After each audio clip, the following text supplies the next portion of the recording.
Maribel, nagsinungaling pala kay Kalingap Prab.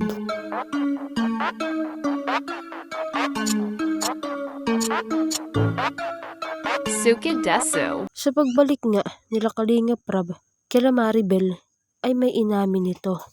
Isang sikretong matagal na pala niyang sanang gustong sabihin, ngunit natatakot lang ito dahil baka raw magalit sila Kuya Rab. Inamin nga ni Maribel na totoo ang sinasabi ng stepfather nito, na totoong may boyfriend siya at totoong buntis ito.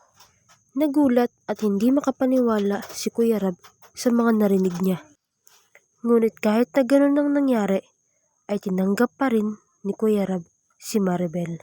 Sinabi nito na kahit buntis siya, ay hindi pa rin titigil ang pagpapagawa ng bahay nila Maribel. Patuloy pa rin daw na papabahayan ni Kalingap Rab si Maribel. Nakakabilib din talaga si Kuya Rab. Dahil kahit na ganun, na-disappoint siya sa sinabi ni Maribel, ay hindi niya inatrasan ito. Pagkus ay patuloy pa rin siya sa pagtulong kay Maribel. Sinabi pa nga nito na hindi pa naman huli ang lahat. Pwede pa rin naman siyang mag-aral pagkapanganak nito. Ang payo nga lang ni Kuya Rab kay Maribel ay dapat panagutan ng boyfriend niya ang anak nito. Dapat ay panagutan niya si Maribel. Ito pa nga ang nakakatuwa Nagagawa pa rin ni Kuya Rab na magpatawa kahit sa ganong sitwasyon.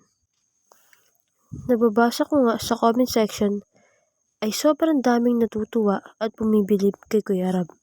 Kaya naman Kuya Rab, pagpatuloy mo lang ang ginagawa mong pagtulong sa mga mahihirap. Dahil lalo sa panahon ngayon ay mas kailangan ka nila. Maraming salamat sa pagbibigay ng inspirasyon sa lahat ng tao. At sana marami pang maging katulad mo sa mundong ito. Maraming salamat po sa panonood at pakikinig. Please do not forget to like, leave a comment, share, and subscribe po sa aking munting YouTube channel. Maraming salamat po. God bless us all.